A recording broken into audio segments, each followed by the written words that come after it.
Senja selalu menjadi waktu yang aneh bagi Nara. Terlalu gelap untuk disebut siang, tapi belum cukup tenang untuk disebut malam. Di sela waktu itulah ia menemukan ketenangan, bukan karena ia mencarinya, tapi karena ia telah terlalu lama merasa sendiri. Nara, seorang guru TK, telah terbiasa duduk sendiri di bangku taman sepulang mengajar. Ia menikmati sisa cahaya matahari yang temaram sambil menulis jurnal harian. Sore itu ia menulis, hidup berjalan seperti biasanya, tenang tapi hampa. Sampai ia mendengar petikan gitar lembut mengalun pelan menyatu dengan suara angin. Di bangku seberang duduk seorang pria, rambutnya sedikit berantakan, matanya tenang, dan tangannya lihai memainkan gitar kayu. Ia tidak memandang sekeliling, hanya menatap sinar seperti berbicara dengannya. Itulah pertemuan pertama Nara dengan Raka, dan di antara irama gitar dan cahaya senja, ada sesuatu yang perlahan tumbuh, tidak meledak, tidak tergesa, hanya tumbuh. Mereka mulai berbicara, saling menyapa, lalu saling menunggu. Hari-hari berikutnya, Nara sengaja datang lebih awal. Raka mulai membawa lagu-lagu ciptaan sendiri. Sore demi sore, kata-kata tak perlu diucapkan terlalu banyak. Kebersamaan mereka sudah cukup menjelaskan segalanya. Satu senja, Raka berkata sambil tersenyum, "Kalau senja ini adalah lagu, kamu bagian paling indahnya." Waktu berjalan tanpa sadar, Nara telah menjadikan Raka bagian dari rutinitasnya, bagian dari hidupnya. Mereka tak pernah menyatakan cinta secara resmi, tapi perhatian kecil, kalimat singkat dan diam yang nyaman sudah cukup menjadi tanda. Namun suatu hari Raka datang dengan wajah lebih serius dari biasanya. Ia menggenggam gitar lalu berkata, "Aku nggak tahu caranya bilang ini dengan keren, tapi yang jelas aku nggak mau sore ini jadi yang terakhir." Ia memainkan lagu yang ia tulis untuk Nara. Liriknya sederhana tapi tulus. "Kamu adalah alasan kenapa sore tak lagi sendiri." Setelah lagu itu selesai, ia menatap Nara dan berkata, "Maukah kamu jadi temanku seumur hidup di sore hari, pagi, malam, dan semua yang diantaranya?" Nara menangis pelan lalu mengangguk, "Iya Raka, aku mau." Mereka menikah di awal musim hujan, bukan di gedung mewah, tapi di taman tempat mereka bertemu. Para tamu duduk di kursi sederhana, ditemani lampu gantung kecil yang berkelap-kelip. Langit tampak bersahabat hari itu, memberi senja paling indah sepanjang tahun. Nara mengenakan gaun putih sederhana, Raka memakai kemeja krim, dan gitar tergantung di punggungnya. Saat janji pernikahan dibacakan, Raka berbisik, "Aku janji, meski kita tua dan kita keriput, aku akan tetap main gitar untukmu. Walau nadanya semakin sumbang, tapi cintaku akan tetap utuh." Nara menjawab sambil tersenyum, "Dan aku akan tetap menulis tentangmu. Bahkan kalau mataku sudah mulai kabur, kamu tetap akan jadi tokoh utama ceritaku." Pernikahan mereka bukan kisah sempurna yang selalu manis. Ada pagi yang penuh diam, ada hari-hari lelah, tapi tidak pernah ada hari yang tidak saling dipilih. Mereka tinggal di rumah kecil di pinggir kota. Nara membuka kelas menggambar di teras, Raka mengajar gitar privat, dan sesekali tampil di acara komunitas. Setiap malam, mereka duduk di beranda sambil menyeruput teh jahe dan berbicara tentang hal-hal sederhana. Mimpi aneh, anak-anak lucu di kelas, atau rencana liburan yang belum tentu jadi. Lalu, kabar itu datang. Nara hamil.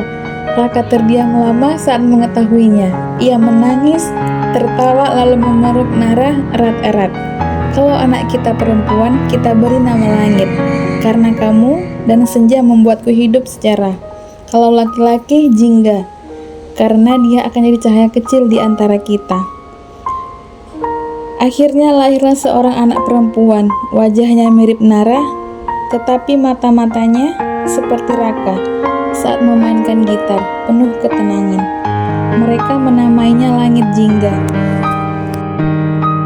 Menjadi orang tua mengubah segalanya. Raka jadi lebih banyak di rumah. Nara menulis buku cerita anak-anak, kisah-kisah kecil tentang senja, cinta, dan keluarga. Mereka belajar menjadi satu tim, gantian bangun malam, gantian cuci popok, gantian menangis karena lelah. Tetapi mereka tidak pernah menyerah. Ketika langit mulai bisa bicara, kata pertamanya adalah Mama. Tapi kata keduanya adalah Gita, karena ia selalu tidur di pelukan Raka yang bermain gitar. Mereka tumbuh bersama, bukan hanya sebagai pasangan, tetapi sebagai orang tua, sebagai teman, sebagai dua manusia yang tidak pernah lelah saling mencintai meski dunia berubah. 20 tahun berlalu. Langit kini kuliah di luar kota. Rumah menjadi lebih sunyi, tetapi Nara dan Raka tetap pergi ke taman itu setiap sore. Bangku tua mereka kini diberi nama oleh warga setempat, yaitu bangku senja. Raka masih bermain gitar, meski jari-jarinya tak secepat dulu, nadanya tetap indah. Nara masih menulis, kini tentang kenangan, tentang waktu, tentang cinta yang tidak pernah menua. Suatu sore, Raka menatap Nara dan berkata, "Kita sudah hidup lebih dari separuh usia, tapi rasanya baru kemarin aku lihat kamu di bangku itu pertama kali." Nara tersenyum, karena cinta yang baik memang tidak terasa berat, tetapi tetap dalam. Ketika usia menua dan tubuh tak sekuat dulu, mereka tahu waktu akan datang mengambil salah satu dari mereka, tapi tidak ada ketakutan. Suatu pagi, Raka tidak bangun. Ia pergi dalam tidur dengan senyum tenang. Di tangannya tergenggam lembar. Lagu terakhirnya berjudul "Aku Akan Menunggumu di Taman Itu". Nara membaca lagu itu sambil menangis, tapi tidak dalam duka. Ia tahu cinta mereka tidak pernah benar-benar berakhir. Kini Nara duduk sendiri di bangku taman, tapi ia tak benar-benar sendiri. Suara Raka masih ada di setiap hembusan angin, di setiap petikan gitar, pengamen di jalanan, dan di setiap halaman jurnal yang ia tulis. Kamu tetap di sini, Ra, karena di ujung senja kamu selalu ada. Taman itu masih sama, pohon trembesi besar di sudutnya, jalan setapak dari batu yang sudah mulai ditumbuhi rumput, dan bangku kayu jati tempat segalanya dimulai. Kini hanya satu dari mereka yang datang setiap sore, Nara. Sejak 2 tahun sejak Raka pergi dalam tidurnya, tanpa sakit, tanpa pesan terakhir. Tapi seolah-olah Raka tahu waktunya datang.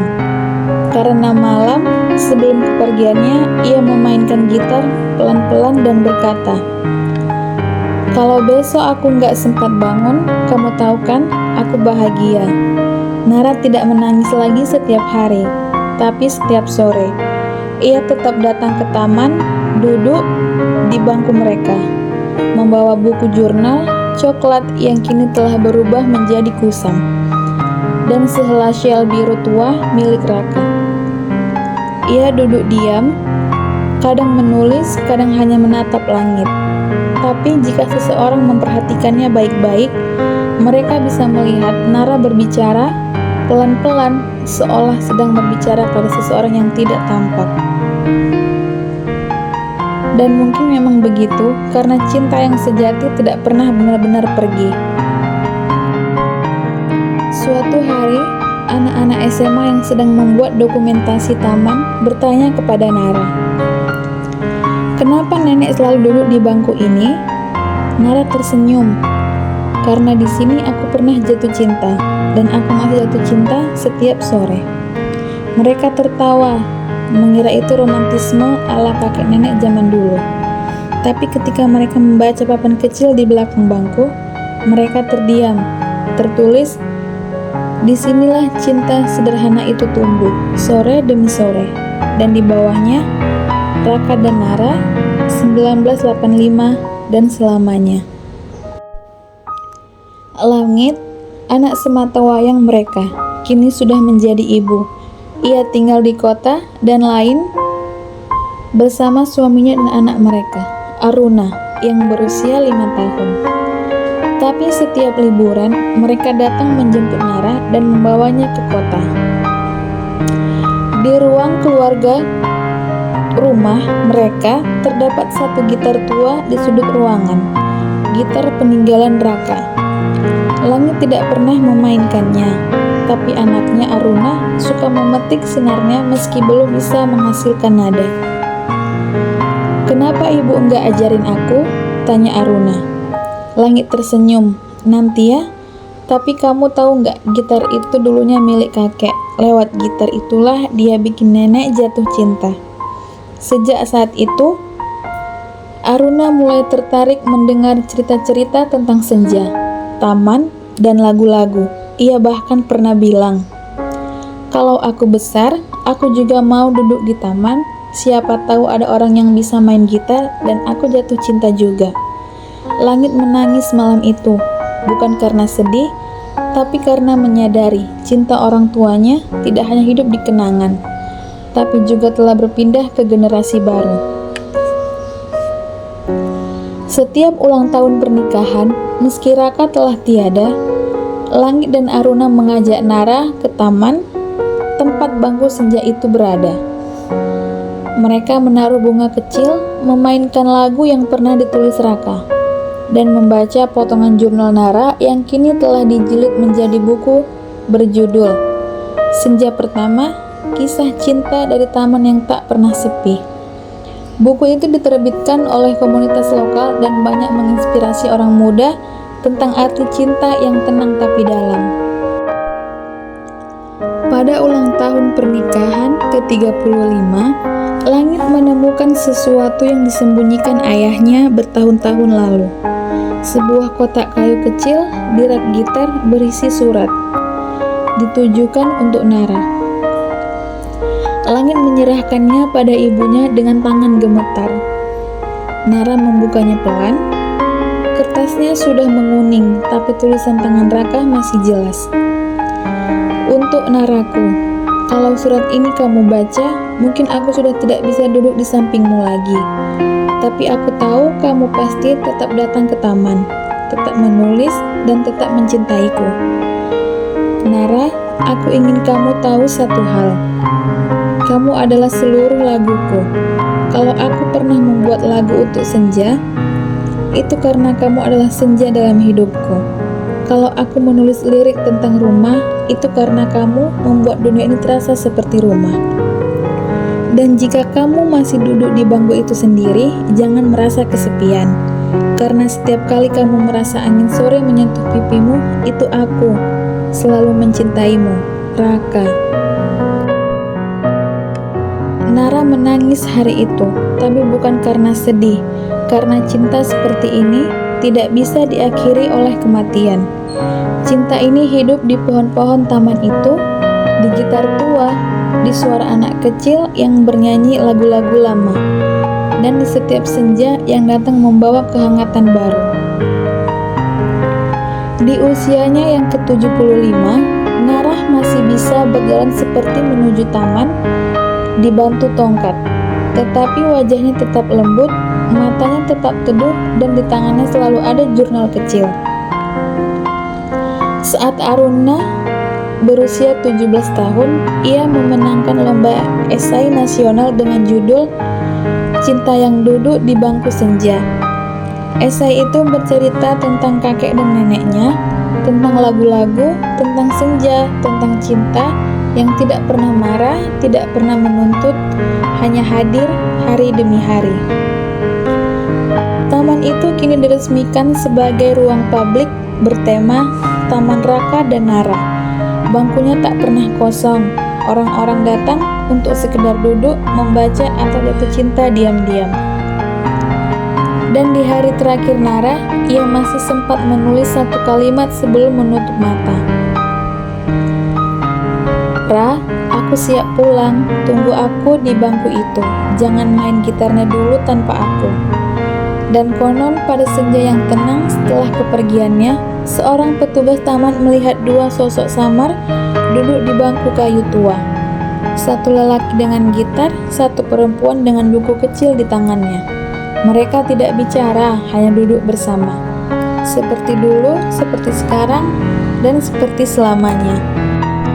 Tahun demi tahun berlalu. Taman itu semakin dikenal, bukan hanya oleh warga lokal, tetapi oleh pasangan-pasangan dari kota lain. Banyak yang datang hanya untuk duduk di bangku kayu, dengan ukiran nama Raka dan Nara. Membaca kisah mereka yang kini telah menjadi bagian dari pelajaran sekolah, dibukukan dalam senja pertama, dan bahkan difilmkan oleh sineas muda. Namun, Aruna, cucu perempuan mereka yang dulu suka memetik gitar milik kakeknya, tumbuh dengan rasa cinta yang tak biasa terhadap cerita itu. Bagi orang lain, Raka dan Nara hanyalah cerita indah, tapi bagi Aruna mereka adalah akar dari hidupnya. Sejak usia 20, Aruna mulai mengumpulkan semua surat, jurnal, catatan lagu, dan foto tua milik kakek neneknya. Ia digitalkan semuanya, menyimpannya ke dalam sebuah arsip pribadi yang ia beri nama Langit dan Petikan, Memori Sebuah Senja. Ia juga membuat salinan rekaman suara Raka dari kaset lama, membersihkan suaranya dan mengunggahnya sebagai podcast. Judulnya sederhana, Gitar Senja Suara Raka untuk Nara. Tak butuh waktu lama sampai ribuan orang mendengarkan mereka menangis. Mereka jatuh cinta, mereka kembali mengunjungi pasangan mereka dan berkata, "Aku ingin cintaku seperti mereka." Aruna sering tersenyum, duduk di depan laptop sambil mengenakan syal biru tua peninggalan Nara. Ia tidak membuat cerita baru, ia hanya melanjutkan cinta. Suatu sore, ketika hujan baru reda, Aruna datang ke taman seperti biasa. Tapi kali ini, seseorang sudah duduk di bangku itu lebih dulu. Seorang pria, kira-kira seusianya, mengenakan sweater abu-abu dan memegang buku catatan. Wajahnya tampak asing tapi tenang. Mereka saling melirik lalu tersenyum. "Aku duduk di sini karena," katanya, "bangku ini membawa keberuntungan buat orang yang sedang cari inspirasi." Aruna tertawa pelan. "Kakek nenekku yang duduk di sini. Jadi, kalau kamu cari inspirasi tentang cinta, kamu duduk di bangku yang tepat." "Aku suka nulis lagu," katanya, "tapi belakangan ini aku lagi kehilangan arah." "Lucu," jawab Aruna. "Kakekku juga musisi, nenekku penulis, dan mereka memulai semuanya di bangku ini." Mereka bicara lama, tak terasa, senja datang membungkus langit dengan warna-warna yang membuat napas jadi lebih pelan. Ketika pria itu akhirnya pamit, ia menatap Aruna dan berkata, "Aku akan kembali lagi, mungkin ada yang bisa tumbuh dari sini lagi." Aruna diam, tapi dalam hatinya bergemuruh.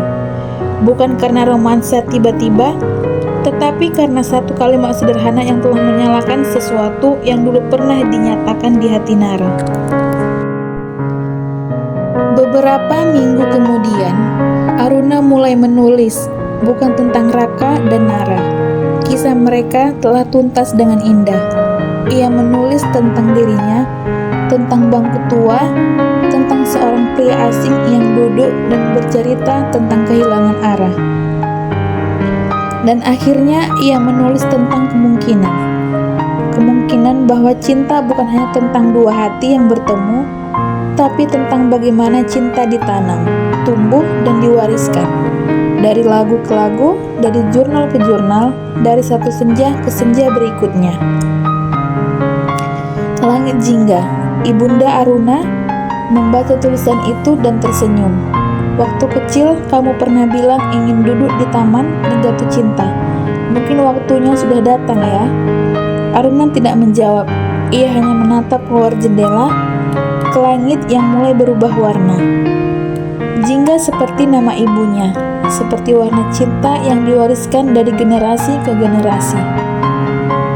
Di tahun itu juga Aruna menulis sebuah buku berjudul Di Ujung Senja Ada Kamu, Generasi Kedua. Buku itu bukan kelanjutan kisah lama, tapi tentang bagaimana cinta bisa tetap hidup bahkan ketika dua tokohnya telah tiada. Tentang bagaimana warisan terbaik bukan harta, tapi rasa. Dan di halaman terakhir buku itu, Aruna menulis, "Untuk siapapun yang merasa cintanya tak ditemukan, pergilah ke taman itu. Duduklah di bangku tua itu, ceritakan hatimu pada angin. Siapa tahu, seperti Nara dan Raka, kamu juga akan menemukan seseorang yang akan duduk di sampingmu tanpa perlu diminta." Beberapa tahun kemudian, taman itu direnovasi oleh pemerintah kota dan diresmikan menjadi Teman Senja Abadi, tempat Raka dan Nara dulu saling menemukan. Di tengah taman berdiri patung dua sosok tua, duduk berdampingan, satu memegang gitar, satu memegang buku. Tidak besar, tidak mencolok, tapi semua orang tahu siapa mereka. Dan setiap sore, saat matahari hampir tenggelam, seseorang akan duduk di bangku itu. Tua muda, sendiri, berdua, hanya untuk merasakan cinta yang tetap tinggal di udara. Dan di antara suara anak-anak yang tertawa, gitar yang dipetik, dan halaman buku yang dibalik, terdengar pelan suara kasat mata. "Kamu datang ya? Selamat datang kembali di ujung senja." Beberapa bulan setelah pertemuan pertama itu, Aruna kembali ke Taman Senja. Sore itu angin cukup kencang dan ia datang membawa buku baru. Buku jurnal, tapi buku sketsa. Ia duduk di bangku yang sama dan mulai menggambar. Tangannya melukis siluet dua orang duduk berdampingan.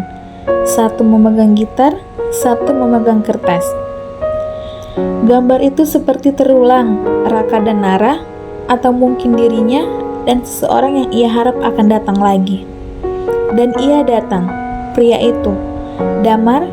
Begitu ia memperkenalkan diri, kembali duduk di bangku itu, membawa gitar kali ini. Ia menatap gambar Aruna dan tersenyum. "Kamu selalu menggambar seperti ini. Kalau hatiku terlalu penuh, aku gak bisa nulis, tapi bisa gambar." Damar lalu memainkan gitar. Kali ini nadanya lebih jelas, lebih rapi, dan ia menyanyikan potongan lagu yang baru ia tulis. "Di bangku tua aku bertemu seseorang yang menulis langit dan rindu. Kita tak punya janji, tapi mungkin kita bisa punya lagu." Aruna tidak menjawab, hanya tersenyum, tapi hatinya bergetar. Itu bukan pernyataan cinta, tapi itu awal dari kisah yang sedang tumbuh. Waktu berjalan, dan Damar menjadi bagian dari hari-hari Aruna. Mereka tidak pernah berpacaran secara resmi, tapi seperti Nara dan Raka, mereka saling hadir, saling mengisi, dan saling diam tapi mengerti. Mereka membuat proyek kecil, membuat album lagu dan ilustrasi berdasarkan kisah cinta kakek dan nenek mereka. Album itu dinamai Langit Jingga, Lagu dari Taman. Damar menulis lagu dan Aruna menggambar sampul setiap lagu dan menulis narasi pendeknya. Salah satu lagu berjudul Jarak Satu Bangku. Liriknya seperti ini: "Aku duduk di sisi kiri, kamu di sisi kanan. Kita tidak bersentuhan, tapi dunia terasa penuh." Album itu meledak di komunitas seni dan musik. Banyak orang muda datang ke taman itu setelah mendengar lagu-lagu mereka. Mereka menyebut taman itu sebagai tempat orang-orang yang masih percaya bahwa cinta bisa sederhana tapi nyata. Dan Aruna, ia tidak butuh pernyataan cinta karena suatu hari Damar duduk di sebelahnya dan hanya berkata, "Kamu tahu, aku suka senja, tapi aku lebih suka menunggu senja bareng kamu, dan itu cukup." Pada usia 28 tahun, Aruna menikah dengan Damar di taman yang sama seperti dulu. Tidak megah, tidak glamor, hanya keluarga, teman dekat, dan langit jingga yang menjadi saksi. Langit, Ibu Aruna, menatap anaknya sambil menggenggam tangan suaminya.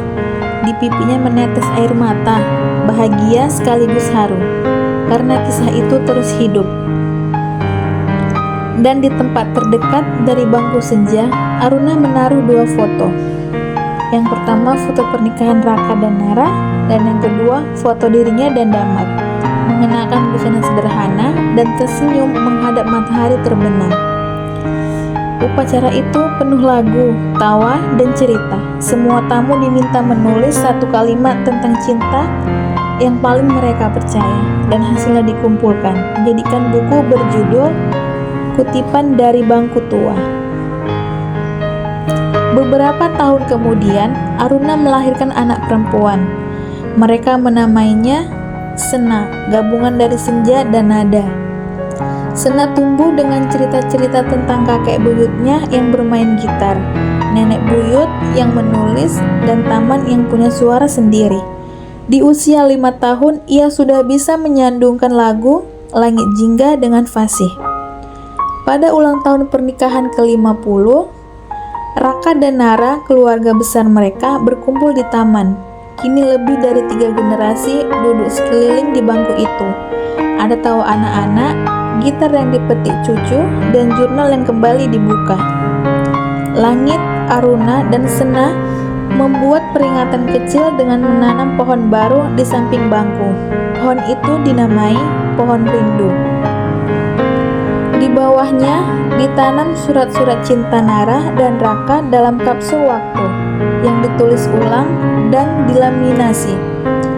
Kapsul itu akan dibuka 50 tahun kemudian oleh keturunan mereka yang belum lahir, karena cinta ini bukan untuk satu masa.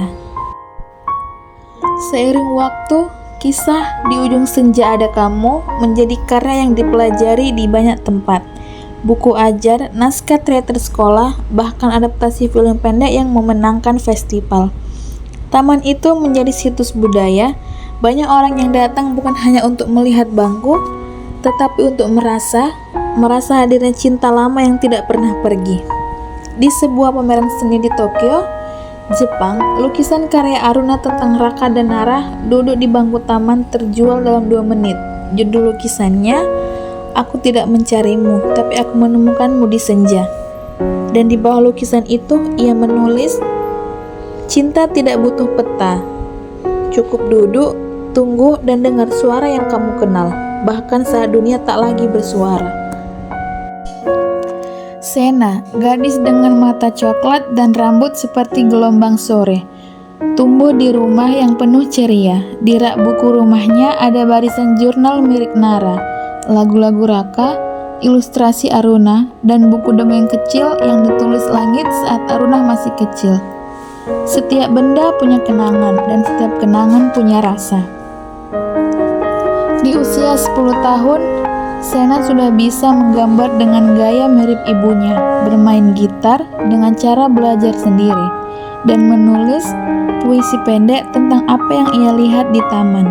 Ia adalah perpaduan dari semua yang pernah mencinta. Saat ditanya gurunya di sekolah, "Kamu ingin jadi seperti apa besar nanti, Sena?" Jawabnya selalu sama, "Aku ingin menulis lagu yang bisa menemani seseorang duduk sendiri, seperti lagu kakek buyutku." Tapi dunia tak selalu seperti rumahnya yang tenang. Di sekolah, Sena dikenal pendiam. Ia lebih suka duduk di pojok dan mencoret-coret kertas daripada ikut bermain. Beberapa teman menyebutnya aneh. Ia tak punya banyak kawan. Namun, Sena tak pernah merasa kesepian. Ia punya taman, ia punya gitar, ia punya cerita. Di suatu hari, saat ulang tahun ke-13, ia membuka surat dari Aruna yang bertuliskan, "Sena sayang, waktu dulu kamu lahir, aku tahu satu hal, kamu akan melanjutkan cerita ini. Tapi ingat, kamu tidak harus jadi seperti kakek, atau aku, atau siapapun. Kamu cukup jadi kamu.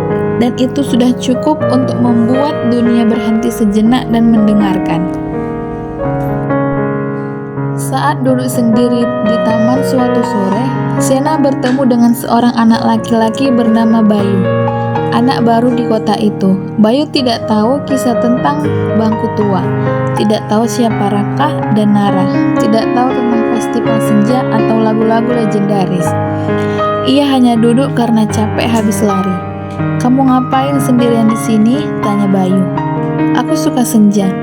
"Senja kan cuma matahari mau tidur, apa istimewanya?" Sena menoleh, menatapnya lama, lalu menjawab pelan. "Senja itu waktu paling jujur, semua warna keluar.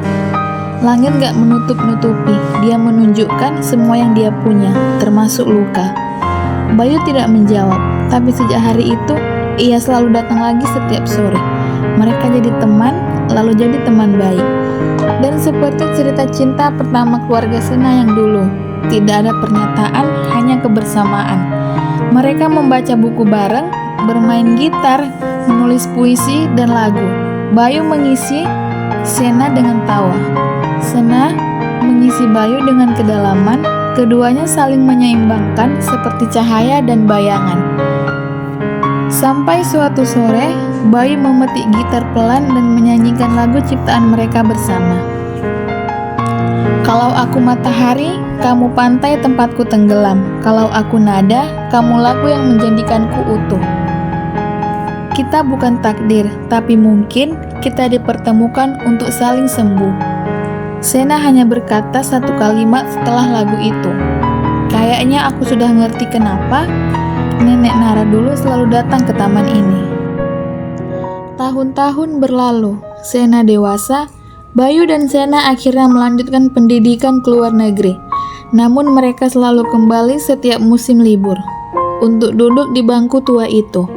Pada tahun ke-100 sejak Raka dan Nara bertemu, diadakan perayaan besar. 100 tahun senja cinta, warisan dari bangku tua. Ribuan orang hadir. Musisi memainkan ulang lagu-lagu lama Raka. Ilustrator menampilkan karya Aruna.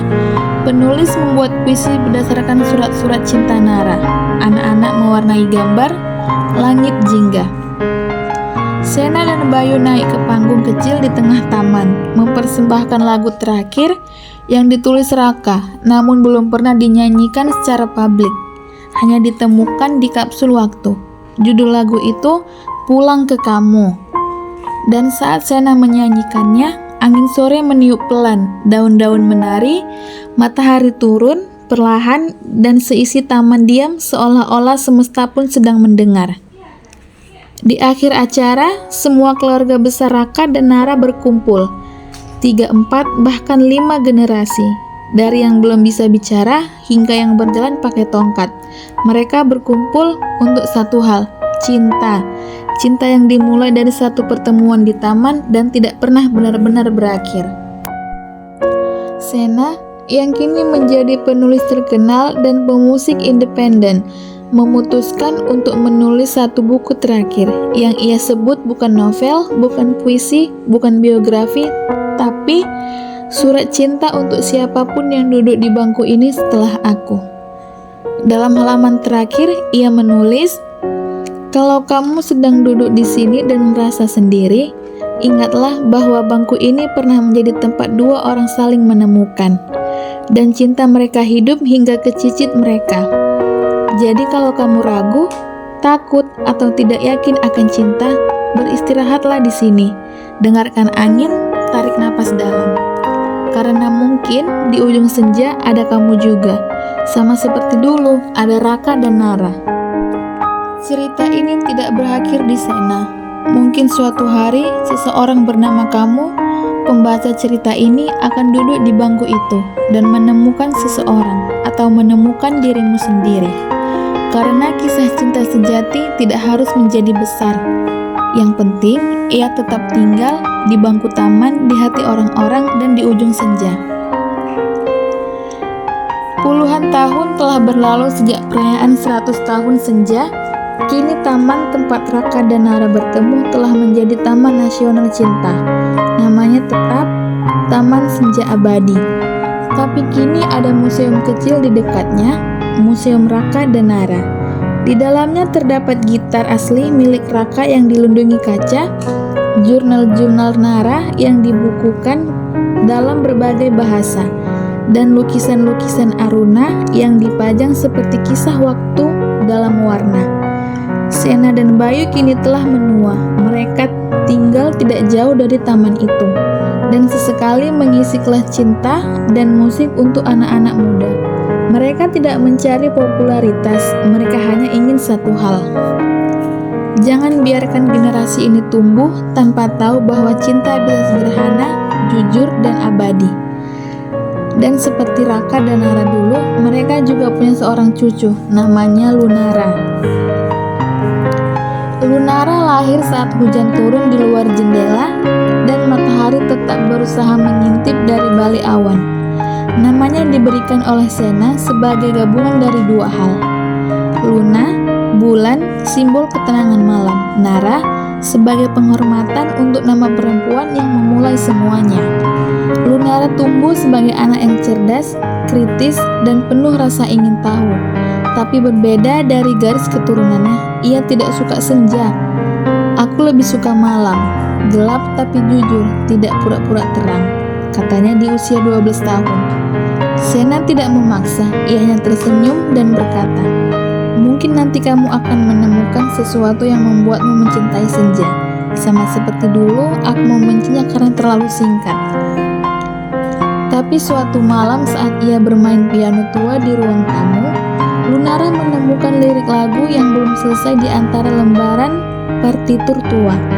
Tulisnya samar tapi jelas, dari Raka, cicit buyutnya. Di malam yang lenggang, aku masih menunggumu. Meski senja sudah berlalu, aku percaya kamu akan kembali. Lunara terpaku. Untuk pertama kalinya, ia menangis karena sesuatu yang tidak ia mengerti. Tapi ia tahu ada cinta yang tertanam di dalam dirinya, bahkan sebelum ia bisa mengejarnya. Saat dunia sudah berubah, saat buku berlari ke layar, saat surat tergantikan pesan singkat, dan lagu lahir dari AI, taman itu tetap tak berubah karena cinta yang tinggal di sana tidak tergantung teknologi. Ia tergantung pada rasa manusia, dan rasa tidak bisa dipalsukan. Lunara di usia remajanya mulai kembali ke taman. Ia tidak menulis jurnal seperti Nara, ia tidak melukis seperti Aruna, ia tidak membuat lagu seperti Raka. Ia merekam dengan kamera kecilnya. Ia mewawancarai pasangan-pasangan yang duduk di bangku tua itu. Ia bertanya hal-hal sederhana. Kalian pertama kali jatuh cinta kenapa? Apa kalian pernah ingin menyerah? Apa yang membuat kalian tetap bertahan? Dan setiap sore ia mengunggahnya ke akun kecilnya berjudul Bangku Tua Berbicara. Video itu perlahan viral, bukan karena dramatis, tapi karena jujur. Pasangan-pasangan berbicara apa adanya, ada yang lucu, ada yang menyedihkan, ada yang diam lalu menangis. Dan ada juga yang menyanyi lagu Raka tanpa sadar itu lagu legendaris. Suatu hari, seorang pengunjung asing berkata, "Tempat ini seperti rumah bagi hati yang belum selesai."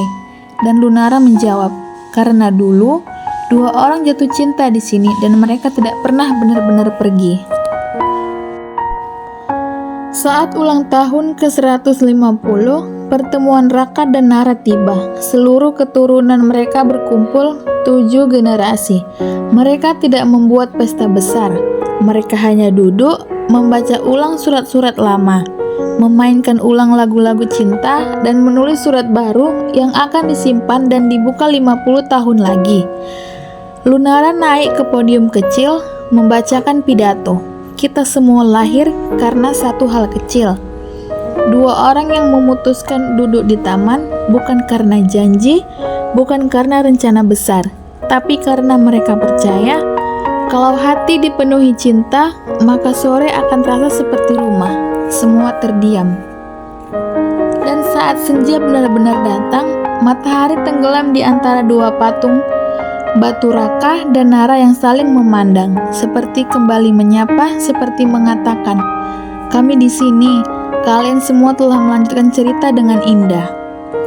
Lunara kemudian memutuskan untuk menerbitkan buku berjudul Di Ujung Senja Masih Ada Kamu. Buku ini berisi potongan lirik baru dan lama, surat dari semua generasi, foto bangku senja dari waktu ke waktu, cerita pasangan dari seluruh dunia yang pernah duduk di sana. Buku itu diterjemahkan ke 27 bahasa. Di Jepang, seorang penyanyi membuat lagu dari buku itu. Di Prancis, pasangan lanjut usia menikah di depan bangku itu. Di Indonesia, bangku tua itu resmi menjadi situs cinta nasional. Dan di halaman paling akhir buku itu tertulis satu kalimat, cinta adalah satu-satunya warisan yang tetap utuh, bahkan setelah tubuh tiada, bahasa berubah, dan waktu berjalan. Selama masih senja, akan selalu ada kamu. Tahun 2175, bumi tidak lagi seperti yang dulu. Kota-kota kini berdiri di atas lautan, transportasi menggunakan kendaraan udara, buku-buku dalam bentuk hologram, lagu-lagu ditulis dan dimainkan oleh AI. Manusia bisa berbicara dengan mesin, tapi tidak semua dari mereka bisa merasakan. Namun, di suatu sudut dunia, di wilayah yang kini dikenal sebagai wilayah konservasi emosi manusia, terdapat sebuah tempat yang tetap berdiri utuh, Taman Senja Abadi. Di sanalah cerita lama masih diputar, surat masih dibaca dengan suara lirih, gitar masih dipetik dengan jari, bukan program. Dan bangku tua itu masih ada, tidak pernah dipindahkan, tidak pernah diganti. Di taman itu tidak boleh ada perangkat canggih, hanya manusia dan perasaan. Namanya Aruna dan Raka. Ia lahir dari generasi ketujuh Raka dan Nara. Namun berbeda dari para pendahulunya, Ara lahir di zaman saat manusia lebih banyak berbicara lewat pikiran yang ditransmisikan, bukan lewat suara. Sejak kecil, Ara merasa asing. Ia tumbuh dalam rumah yang penuh kecanggihan, tapi jiwanya selalu terasa kosong. Sampai suatu hari, ia menemukan chip holografik kuno milik nenek buyutnya, Lunara. Di dalamnya ada satu rekaman hologram 3D, puisi lagu dan dokumentasi tentang taman, tentang cinta yang pelan-pelan, dan tentang Raka dan Nara. Ara terdiam menatap layar. Hologram itu menampilkan dua sosok duduk di bangku. Langit jingga menggantung di belakang mereka. Tidak ada efek, tidak ada filter, hanya suara pelan. Kalau kamu merasa sendirian di dunia ini, mungkin kamu lupa bahwa cinta kadang datang bukan dari suara, tapi dari diam yang saling mengerti. Ara menangis malam itu untuk pertama kalinya dalam hidupnya. Bukan karena ia sedih, tapi karena untuk pertama kali ia merasa sesuatu yang nyata. Ara melawan aturan keluarganya dan melakukan ziarah ke taman. Untuk sampai ke sana, ia harus melintasi 3 zona. Zona teknologi tinggi, zona netral, dan akhirnya zona konservasi. Perjalanan itu memakan waktu 3 hari. Dengan berjalan kaki di bagian akhir, saat ia tiba, ia melihatnya. Bangku kayu tua masih di bawah pohon trembesi yang besar. Di sebelahnya papan kecil berdebu. Raka dan Nara duduk di sini. Cinta mereka masih tinggal di udara. Ara duduk pelan-pelan. Ia meletakkan telapak tangannya di kayu tua itu. Dan di sana ia merasa sesuatu, getaran halus, seolah kayu itu menyimpan semua detak jantung yang pernah bersandar padanya. Ia menutup mata dan membayangkan 2 orang duduk di sampingnya, tidak bicara, hanya hadir. Dan saat Ara membuka mata, ia mulai menulis dengan tangannya sendiri di buku kertas, bukan tablet digital. Tulisan pertamanya, "Aku tidak mengenal cinta, tapi mungkin ini awalnya." Setiap sore setelah itu, Ara duduk di bangku yang sama. Ia membaca satu surat dari Raka ke Nara, satu puisi dari Nara ke Raka, lalu menulis satu surat untuk seseorang yang belum ia kenal. Suatu hari, seorang pemuda datang, tak banyak bicara, namanya Ray, peneliti sejarah rasa. Namun,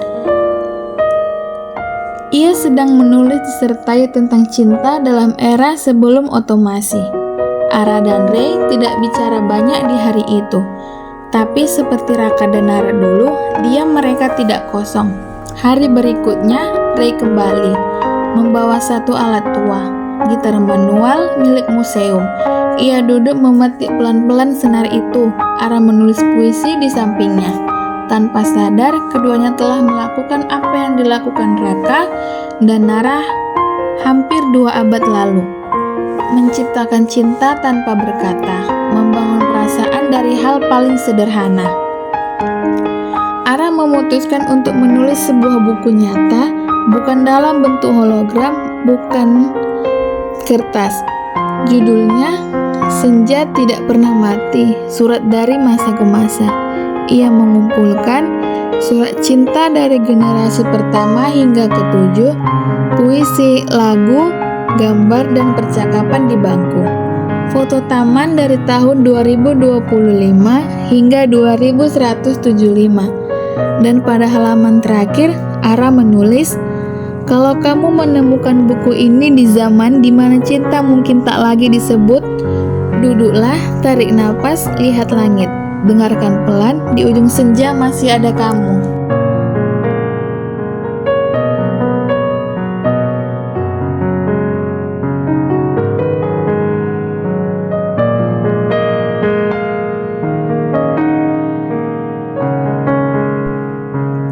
Di taman itu, puluhan orang berdiri dalam diam.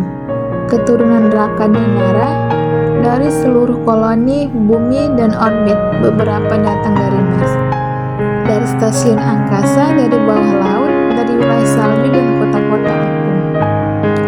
Tidak ada ucapan besar, hanya satu gitar tua dimainkan oleh cicit ke-10 Raka. Ia memainkan lagu pertama, Langit Jingga.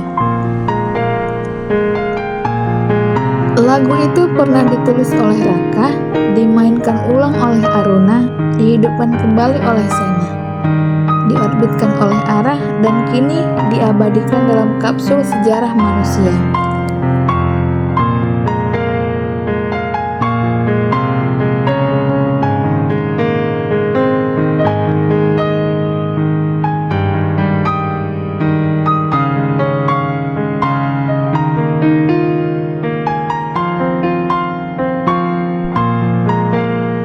Dan saat lagu itu selesai, semua orang duduk di sekeliling taman.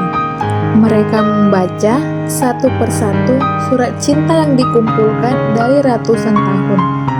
Bukan hanya dari keluarga Raka dan Nara, tetapi dari siapapun yang pernah menulis surat dan meninggalkannya di bangku taman itu.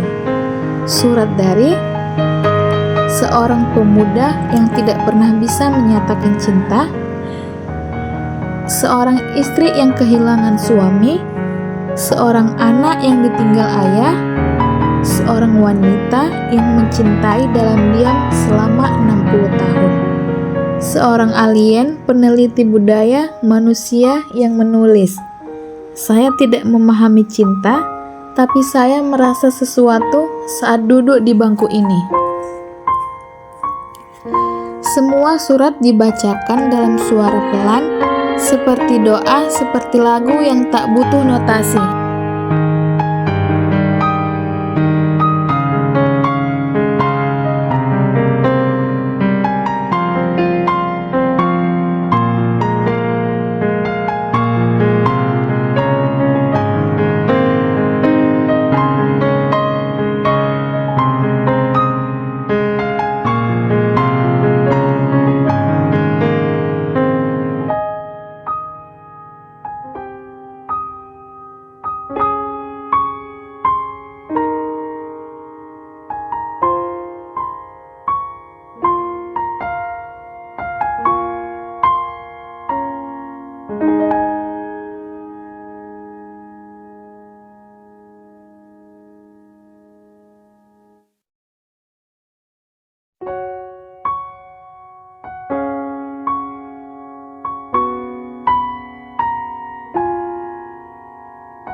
Ketika matahari benar-benar mulai tenggelam dan langit terakhir memancarkan cahaya jingga, bangku itu menghadap langsung ke arah cahaya. Di momen itu, semua orang menutup mata, dan saat matahari menyentuh garis cakrawala, terdengar satu suara kecil. Suara anak perempuan berusia 5 tahun yang belum bisa membaca surat, tetapi memegang bunga kecil. Ia berkata, "Kalau senja sudah pergi, apakah cinta ikut pergi juga?" Dan Rani Aletheia menjawab pelan sambil tersenyum, "Tidak sayang, senja hanya sembunyi, tapi cinta akan tetap tinggal di dalam kita, di cerita, di bangku ini, dan di kamu. Nanti saat kamu besar dan jatuh cinta untuk pertama kalinya." Malam pun datang dan semua orang diam. Tapi bangku itu, meski sudah usang, tetap berdiri dan cinta tetap hidup.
masih ada kamu.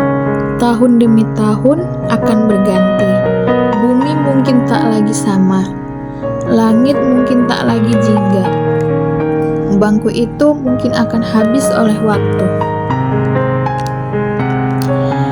Tapi selagi ada yang menulis, selagi ada yang duduk, selagi ada yang diam dan merasa,